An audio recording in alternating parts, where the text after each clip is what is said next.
தமிழகம் வந்த பிரதமர் மோடியிடம் கோரிக்கை மனுவை அளித்தார் தமிழக முதலமைச்சர் எடப்பாடி பழனிசாமி அவர்கள். இது குறித்த கூடுதல் விவரங்களை நம்முடைய செய்தியாளர் அபினேஷ் இணைப்பில் உள்ளார், அவரிடம் பேசலாம். அபினேஷ், அவர் இந்த கோரிக்கை மனுல என்னெல்லாம் வலியுறுத்திருக்காரு, உங்களுடைய கூடுதல் விவரங்களை பதிவு செய்யலாம். பிரதமர் நரேந்திர மோடி அவர்கள் இன்று காலை 2 நிகழ்ச்சிகளில் கலந்து கொள்வதற்காக இன்று காலை சென்னை வந்திருந்தார். குறிப்பாக ராணுவ தளவாட கண்காட்சியை தொடங்கி வைப்பதற்காகவும் அதே போல அடையார் புற்றுநோய் சிகிச்சை மையத்தில் கலந்து கொள்வதற்காக இன்றைக்கு தமிழகம் வந்திருந்த பிரதமர் நரேந்திர மோடி அவர்களை தமிழக முதலமைச்சர் இன்று சந்தித்து ஒரு கோரிக்கை மனு ஒன்றை அளித்திருக்கிறார். குறிப்பாக காவேரி மேலாண்மை வாரியம் மற்றும் காவேரி ஒழுங்காற்று குழுவை ஆகிய இரண்டு அமைப்பையும் உடனடியாக அமைக்க வேண்டும் என்கிற ஒரு கோரிக்கை மனுவை தமிழக முதலமைச்சர் எடப்பாடி பழனிசாமி அவர்கள் பிரதமர் நரேந்திர மோடி அவர்களிடம் கொடுத்திருக்கிறார். குறிப்பாக அவர் கொடுத்திருந்த அந்த கோரிக்கை மனுவில் உச்சநீதிமன்ற தீர்ப்பும் அதே போல உச்சநீதிமன்ற தீர்ப்பையும் மேற்கோள் காட்டி அவர் உடனடியாக தமிழக விவசாயிகளுடைய நலன்களை கருத்தில் கொண்டு மேலாண்மை வாரியத்தை அமைக்க வேண்டும் என்கிற ஒரு கோரிக்கை மனுவை அவர் அளித்திருக்கிறார். அதிலும் குறிப்பாக டெல்டா மாவட்ட விவசாயிகள் இந்த காவிரி நதிநீரை நம்பியே இருக்கிறது. எனவே குறிப்பாக வரக்கூடிய அந்த பருவ காலமானது 1/6/2018 ஆண்டிலிருந்து, அதாவது வருகிற ஜூன் மாதத்திலிருந்து அந்த பருவம் என்பது தொடங்க இருக்கிறது. எனவே காவிரி நதிநீரை மட்டுமே நம்பி டெல்டா மாவட்ட விவசாயிகள் இருக்கிறார்கள். எனவே அவற்றையெல்லாம் கருத்தில் கொண்டு உடனடியாக காவிரி மேலாண்மை வாரியம் மற்றும் காவிரி நீர் ஒழுங்காற்று குழு ஆகிய 2 குழுவையும் உடனடியாக அமைக்க வேண்டும் என வலியுறுத்தக்கூடிய ஒரு கோரிக்கை மனு ஒன்றை தமிழக முதலமைச்சர் அவர்கள் இன்றைக்கு சென்னை வந்திருந்த பிரதமர் நரேந்திர மோடி அவர்களிடம் கொடுத்திருக்கிறார். ஏற்கனவே தமிழகத்துல இது தொடர்பாக பல்வேறு விதமான போராட்டங்கள் என்பது கடந்த 10 நாட்களாக பல்வேறு போராட்டங்கள் நடைபெற்று வந்த நிலையில இப்படியான ஒரு மனுவை தமிழக முதலமைச்சர் அவர்கள் பிரதமர் நரேந்திர மோடி அவருக்கு வழங்கியிருக்கிறார். ஏற்கனவே உச்சநீதிமன்றம் கடந்த பிப்ரவரி மாதம் 16ஆம் தேதி ஒரு மிக முக்கியமான ஒரு வரலாற்று முக்கியமான ஒரு காவிரி விவகாரத்தில் தீர்ப்பளித்திருந்தது.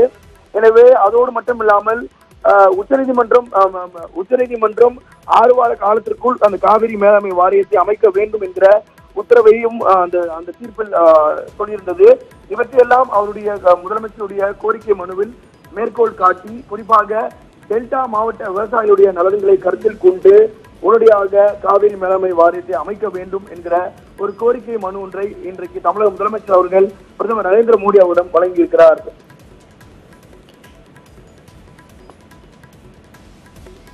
தற்பொழுது காவிரி மேலாண்மை வாரியம் அமைக்காத மோடியை கண்டித்து பிரதமர் நரேந்திர மோடி அவர்கள் இன்று சென்னை வந்திருந்தார். அவரை கண்டித்து தமிழகத்தின் பல்வேறு பகுதிகளிலும் போராட்டங்களானது நடைபெற்று வருகிறது. திமுக சார்பில் காவிரி உரிமை மீட்பு பயணமும் 6வது நாளாக இன்று தொடர்ந்து வரும் இந்த சமயத்தில் தமிழக முதலமைச்சர் எடப்பாடி பழனிசாமி அவர்கள் தற்பொழுது கோரிக்கை மனுவை கொடுத்துள்ளார். இது பிரதமர் மோடி அவர்கள் இதை எப்படி பார்க்கிறார்கள், அவர் இதற்கு என்ன பதில் கொடுத்தார்? அபினேஷ், நிச்சயமாக தமிழகம் முழுவதும் கடந்த 10 நாட்களாக பல்வேறு விதமான போராட்டங்களை தமிழகம் முழுவதும் எதிர்க்கட்சியினர் செய்து வருகிறார்கள். உச்சபட்சமாக இன்றைக்கு தமிழகம் சென்னை வந்திருந்த பிரதமர் நரேந்திர மோடி அவர்களுக்கு கருப்பு கொடி காட்டப்படும் என ஏற்கனவே திமுக உள்ளிட்ட பல்வேறு எதிர்க்கட்சியினர் தெரிவித்திருந்தார்கள். அந்த நிலையில இன்றைக்கு அவர் வரக்கூடிய அனைத்து இடங்களிலும் கருப்பு சட்டை ஏந்தி அதே போல கருப்பு கொடி காட்டக்கூடிய நிகழ்ச்சி என்பது பல்வேறு இடங்களிலும் கடுமையாக இருந்தது. முன்பு எப்போதும் இல்லாத அளவிற்கு ஒரு பிரதமருக்கு இப்படியான ஒரு நிகழ்வு என்பது தமிழகத்தில் நடந்திருப்பது இதுவே முதல் முறை என்றே கூறலாம். அந்த அளவிற்கு காவிரி பிரச்சனை என்பது தமிழகத்தில் தற்பொழுது மிக உச்சபட்ச பிரச்சனையாக இருக்கிறது. ஏனென்று சொன்னால் இது காவிரி விவகாரம் என்பது ஏறக்குறைய 50 ஆண்டு காலமாக இது தமிழகத்திற்கு கிடைக்க வேண்டிய ஒரு பிரச்சனையாக இருந்து வருகிறது. அதிலும் ஒவ்வொரு முறையும் காவிரி டெல்டா மாவட்ட விவசாயிகள் தொடர்ச்சியாக பாதிப்புக்கு உள்ளாகி வருகிறார்கள். எனவே உச்சநீதிமன்றம் கடந்த பிப்ரவரி மாதம் ஒரு தெளிவான தீர்ப்பை வழங்கியிருந்த போதிலும் கூட தொடர்ச்சியாக மத்திய அரசு அது காலம் தாழ்த்தி வந்த ஒரு சூழல் ஏற்பட்டிருந்தது. இதன் காரணமாகத்தான் தமிழக அரசும் கூட உச்சநீதிமன்றத்தில் ஒரு நீதிமன்ற அவமதிப்பு வழக்கையும் தொடர்ந்ததை நம்மால் பார்க்க முடியும்.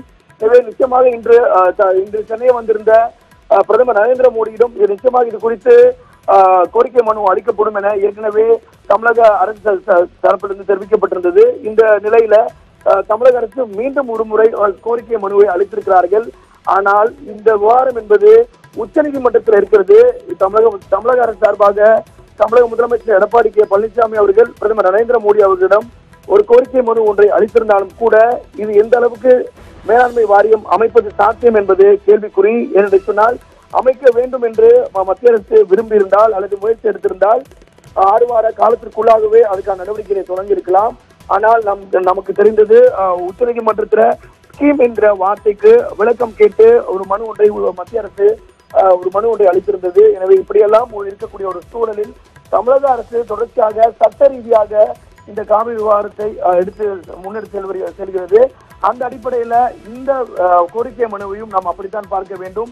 ஆனால் மத்திய அரசு, குறிப்பாக பிரதமர் நரேந்திர மோடி அவர்கள் இதுவரை காவிரி விவகாரம் தொடர்பாக நேரடியாக எந்த ஒரு இடத்திலும் அவர் நேரடியாக பேசவில்லை. குறிப்பாக இன்று தமிழகம் வந்திருந்த அவர் 2 நிகழ்ச்சிகளும் கலந்து கொண்டு பேசியிருந்தார். 2 நிகழ்ச்சிகளிலும் அவர் இந்த காவிரி விவகாரம் தொடர்பாக எந்தவித அறிவிப்பையும் அல்லது அது குறித்தும் பேசவில்லை. அதாவது இன்றைக்கு சென்னை வந்திருந்த பிரதமர் நரேந்திர மோடி அவர்கள் காவிரி விவகாரம் தொடர்பாக ஏதேனும் பேசுவார் என்கிற ஒரு எதிர்பார்ப்பு தமிழக அரசியல் தலைவர்கள் மட்டுமில்லாமல் பெரும்பாலான மக்களும் இருந்தது.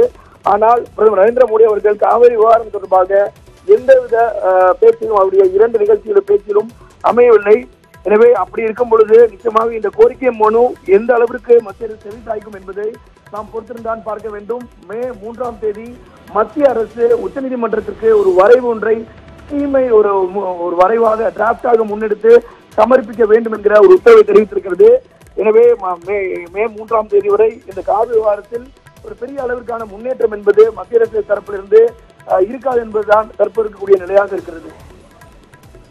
கண்டிப்பாக அபினேஷ், தற்பொழுது காவிரி மேலாண்மை வாரியம் உடனடியாக அமைத்தாக வேண்டும், காவிரி ஒழுங்காற்று குழுவையும் அமைக்க வேண்டும் என்பன கோரிக்கைகளை உள்ளிட்ட கோரிக்கை மனுவை தமிழக முதலமைச்சர் எடப்பாடி பழனிசாமி அவர்கள் தமிழகம் வந்துள்ள பிரதமர் நரேந்திர மோடியிடம் அளித்துள்ளார். இதற்கு மத்திய அரசு என்ன பதில் கொடுக்கும் என்பதை பொறுத்திருந்துதான் பார்க்க வேண்டும். தற்பொழுதைய தகவல்கள் வழங்கியமைக்காக நன்றி.